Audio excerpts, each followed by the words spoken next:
Oi, minha gente, tudo bem com vocês? Tudo certinho? Estão se cuidando, estudando, fazendo atividade, fazendo a entrega dela direitinho, compartilhando, tirando as dúvidas aí com o seu professor? Muito bem, gosto de ver alunos assim, viu? Bem participativos, alunos nota 1000, certo? Então, olha, a professora Ana Maria Rodrigues, que vocês já estão conhecendo muito bem, né? Com meu amigo, olha, o intérprete de Libras, Danley, vamos juntos agora fazer o quê? Para mais uma aula. Estamos agora entrando na sua casa, invadindo aí o seu lugarzinho. Para quê? Para compartilhar alegria, saberes, mais um conteúdo, né? Ampliar o nosso conhecimento, revisar e aprender coisas novas, claro, certo? Então vamos lá, olha, organiza aí o seu lugarzinho de estudo, manda o pessoal aí de casa fazer silêncio, porque agora é hora de estudar, tá certo? E fazer com que o processo de ensino e aprendizagem em Santa Cruz do Capibaribe aconteça da melhor forma. Eu estou louquinha de vontade para ensinar e aprender muito com vocês. E vocês estão com muita vontade, com a fome enorme, uma sede de aprender? Então vem com a gente porque a aula só está começando, tá certo? Olha, vamos estudar hoje sobre o estado físico da água, certo? A água que nós encontramos em diversos lugares, né? Encontramos a água nas praias, nos mares, nas torneiras, nos rios, nos lagos, em vários lugares. E a água, minha gente, ela tem 3 estados físicos que vai modificando de acordo com o aumento ou a diminuição, tanto da temperatura como da pressão. Quais são esses estados físicos da água? São 3: sólido, líquido e gasoso, certo? Então, a água possui 3 estados físicos: sólido, líquido e gasoso, certinho? Não vai esquecer mais. Quais são os 3 estados físicos da água? Sólido, líquido e gasoso. Muito bem. Quando é que a água está no estado sólido? Quando tem um formato, não é? Um exemplo bem claro. O gelo é a água no estado sólido. E líquido, quando ela não tem uma forma, vai depender do recipiente que a gente colocar. Se colocar numa jarra, ela vai ficar no formato da jarra. Se a gente colocar no copo, de um copo, certo? Então, a água no estado líquido é a água que nós utilizamos para beber, tomar banho, lavar roupa, escovar os dentes, limpar a casa, certo? Água no estado líquido. E no gasoso, professora? O gasoso também não tem um formato, não é? As gotículas de água, ela é bem espalhadas uma da outra e vai se espalhando por toda a atmosfera. Por quê? É a água em forma de vapor. Vou dar um exemplo bem claro para vocês saberem quando a água está no estado gasoso. Quando a gente coloca uma panela com água no fogo e deixa ferver. Então, ó, chega um momento que ela está tão quente, que ela chega na temperatura de 100 graus, que começa o quê? A borbulhar. E aquelas bolinhas dela vai pipocando e vai saindo uma fumacinha, não é isso? Então, aquela fumacinha é o vapor, é a água no estado gasoso, certo? Então, sólido, gelo, líquido, não é? O que a gente utiliza para beber, e gasoso, o vapor. Certinho até aí? Muito bem. Vamos continuar? Então, até agora eu já sei que a água tem 3 estados físicos: sólido, líquido e gasoso. Sólido, gelo.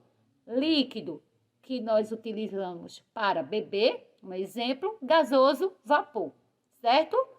Que esse estado físico da água vai mudando de acordo com o aumento ou diminuição, tanto da temperatura como da pressão da água, certo? Vamos lá, para mais um slide. Veja só. Só que esses estados, eles variam, essas mudanças variam. Como já foi dito, de acordo com a temperatura, o aumento da temperatura e da pressão. Agora, veja só, essa mudança ocorre também quando? Quando a água está no estado sólido e ela passa para o estado líquido, acontece o que aí? Uma fusão. O que é uma fusão, tia? O que é uma fusão, professora? Quando tem a mudança do estado sólido, a água está no estado sólido e passa para o líquido. Vamos lembrar qual é a água que está no estado sólido? O gelo, por exemplo, certo? O gelo, por exemplo. Então, quando a pedra de gelo começa a derreter, devido à temperatura do ambiente, aquele gelo, aquela aguinha do gelo que está derretendo, a água está sendo transformada de sólido para o líquido. Então, acontece o quê? Uma fusão, certo? Muito bem. O que é fusão? É a mudança do estado sólido para o líquido, quando a pedrinha de gelo começa a derreter e se transformar naquela aguinha, certo? Agora, quando acontece o contrário, a água está no estado líquido e a gente coloca no congelador e aquele líquido vai se transformando no sólido, na pedrinha de gelo. Aí acontece o quê? Qual é a mudança aí? Solidificação. O que é a solidificação, professor? Quando a água está no estado líquido e passa para o estado sólido, certo? Como assim, professora? A água no estado líquido e vai para o estado sólido. A água na temperatura ambiente, quando a gente coloca no congelador, a água vai endurecendo, não é? Vai se transformando na parte sólida, no gelo. Então, quando ela congela, transforma na parte sólida. Então, houve o que aí? A solidificação, certo? Então, vamos lá, repetir essa partezinha que a gente estudou. A mudança do estado sólido para o líquido, fusão. A mudança do estado líquido para o sólido, solidificação. Ok? Muito bem. Vamos lá, para mais uma mudança, para mais uma transformação. A água, quando está no estado líquido e ela transforma em gasoso, acontece o quê? Qual é a mudança? Como é o nome dessa mudança do estado líquido para o gasoso? Vaporização, ok? E acontece quando? Quando a água está na temperatura ambiente, a gente coloca uma panela de água no fogo e se transforma ali no vapor. Devido à alta temperatura, a água vai se transformando ali, subindo aquele vapor. Então, aquele vapor, aquela fumacinha, é a água no estado gasoso. Então, a mudança do estado líquido para o estado gasoso é chamada de vaporização, ok? E quando acontece o contrário, professora, do estado gasoso para o estado líquido, nós podemos chamar de duas formas, ou liquefação ou condensação, certo? Liquefação ou condensação. Que é isso? É a mudança do estado gasoso para o líquido, né? Quando aquela fumacinha, não é? Quando o vapor, ela vai se transformar no líquido. Quer um exemplo bem fácil? Quando a panela de água está no fogo e a gente tampa. Então, aquela fumacinha, ó, o vapor vai ficando em cima da tampa. Quando a gente destampa a panela, escorre aquela aguinha, não é? Houve o que aí? A liquefação ou condensação. A mudança do estado gasoso para o líquido, certinho? Agora, a gente vai continuar com esse assunto e vamos ver outros tipos de água. A gente viu que os estados físicos da água, as mudanças desses estados físicos, não foi? Agora a gente vai ver os tipos de água, tá certo? Ó, água, elemento essencial para a vida, né? Todo ser vivo, né, para poder viver, para poder ter saúde, ele precisa da água. Nenhum ser vivo consegue viver sem água, certo? Vamos lá? Tipos de água. Temos, olha, água doce, água potável, água destilada, água contaminada, água salgada, água salobra, água mineral e água poluída. A gente vai ver cada uma delas agora, Então vem porque é muito conteúdo hoje. Olha aí, água salgada, ela é rica em sais, principalmente cloreto de sódio e o nosso sal de cozinha. Ela não é própria para o consumo e representa cerca de 97% de toda a água em nosso planeta. Lembram que o nosso planeta é chamado, tem o nome, né, de planeta Terra, mas muita gente chama de planeta Água, porque o nosso planeta tem mais água que Terra, mas porque a gente tem que economizar tanto água? Porque a maior parte da nossa água não serve para o nosso consumo. Por quê? Como diz aí o slide, 97% dessa água é salgada, não serve para o nosso consumo. Estão aonde? Nos mares, nas praias, certo? Vamos lá. E a outra parte está congelada nas geleiras, certo? Vamos lá. Água doce, pouca quantidade de sais, não tem sabor salgado. Riachos, lagos e rios, utilizados para o nosso consumo no dia a dia. A coloração dela pode variar, pode ser incolor ou até marrom. Precisa passar por um processo de tratamento específico, né? Ou seja, quando a gente diz água doce, é água que serve para o nosso consumo, porque não tem sal, né? Não tem os sais, mas ela não tem açúcar, certo? Ela é chamada de água doce para diferenciar a água salgada que não serve para o nosso consumo. A água doce serve. Porém, né, contudo, tem que passar pelo processo de tratamento, não é? Para que a gente não possa utilizar uma água, não é? Que ela é doce, ela é própria, mas ela não está tratada, não é? Ao invés de fazer bem para o nosso organismo, acaba fazendo mal, certo? No caso da água contaminada, água poluída, que iremos ver daqui a pouco, certinho? Vamos lá. Água salobra possui uma quantidade de sais mediana, coloração é turva, não pode ser consumida pelo ser humano. Pois é, não é água salgada, mas ela é salobra. Por quê? Porque ela tem uma quantidade menor de sais, uma quantidade menor de sal, certo? E também não serve para o nosso consumo. Então, a gente vai ver que muita água no nosso planeta Terra não serve para o nosso consumo. Por isso, o cuidado que devemos ter com a economização da água, certo? O cuidado que devemos ter ao utilizar a água. Veja só, a gente já falou em algumas vezes sobre a coloração, né? A coloração da água que varia. No caso da salobra, é turva, ou seja, não é uma água limpa, não é uma água transparente, é uma água que tem cor, que vai depender de onde ela está, certo? Do rio, dos lagos, dos barreiros, vai depender do ambiente que ela está.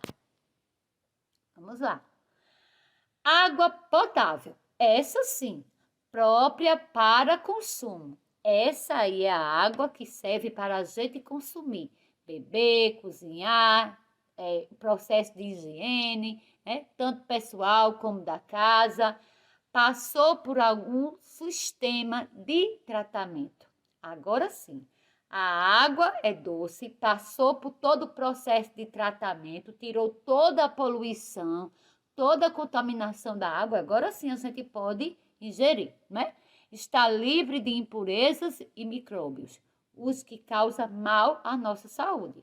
No Brasil, olha, 40 milhões de pessoas não têm acesso à água potável, né? Algo que a gente utiliza dia a dia, né? Que acha que nunca vai acabar, acha que todo mundo tem, porque é normal abrir a torneira e sair água, mas no nosso Brasil, 40 milhões de pessoas não têm acesso sequer à água potável. Vamos lá. Então, se a gente tem que zelar, não é? Água mineral, água encontrada em fontes naturais, superficiais ou subterrâneas, né? Envasada e vendida. Potável, né? Tendo controle pela Anvisa. Deve ser uma água retirada de uma fonte natural, deve conter sais minerais e não pode sofrer nenhum processo que altere sua formação original. Então, a água mineral é aquela água que vem direto da fonte, né? Que nós chamamos de olho d'água, não é isso? Certo? Não passa por nenhum outro processo que tire os sais naturais da água mineral, tá bom? Diferente da água doce, que passa por todo um tratamento para poder a gente consumir. A água mineral não, ela já é limpa, ela já é própria para o consumo, tá bom? E são vendidas, né? Aquelas garrafinhas, botijões de 20 litros. Vamos lá. E água destilada, produzida de forma artificial. Destilação, fabricar medicamentos ou baterias de automóveis. Essa água destilada aí é uma água específica para fabricação de baterias de automóveis e medicamentos, né?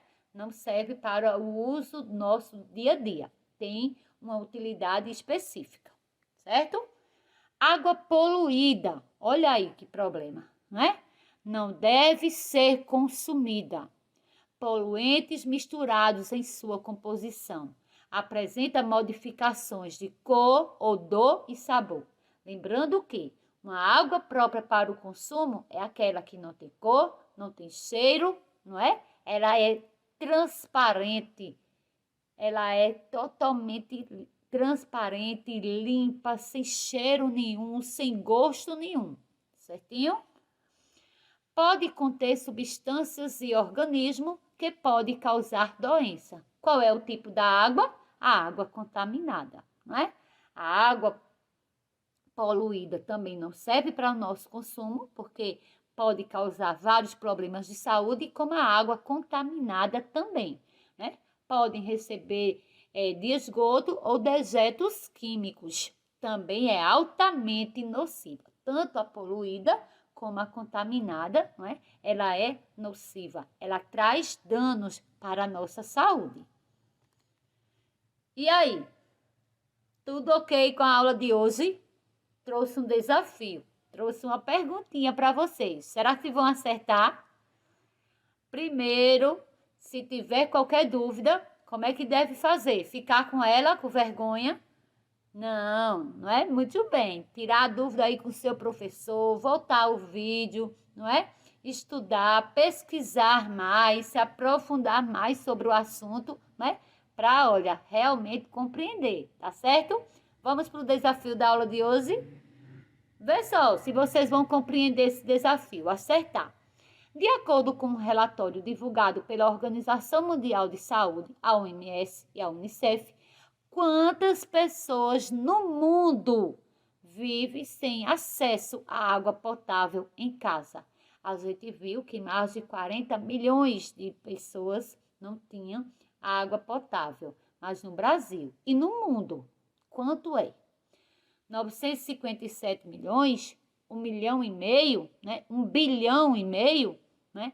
Ou 2,1 bilhão de pessoas. O que é que vocês acham? 957 milhões, 1,5 bilhão ou 2,1 bilhões? A resposta é 2,1 bilhões de pessoas não possuem água potável em casa. Então, o problema é bem mais sério do que a gente possa imaginar. E nós, conscientes dos nossos direitos e deveres, devemos cada dia usar a água com responsabilidade. Tá certo? Vamos lá. Olha a mensagem para terminar a aula de hoje.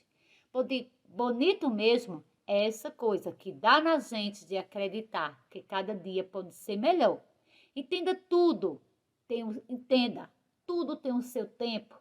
Saber esperar é o grande desafio dos melhores dias. Muito bem. Acreditar sempre, né?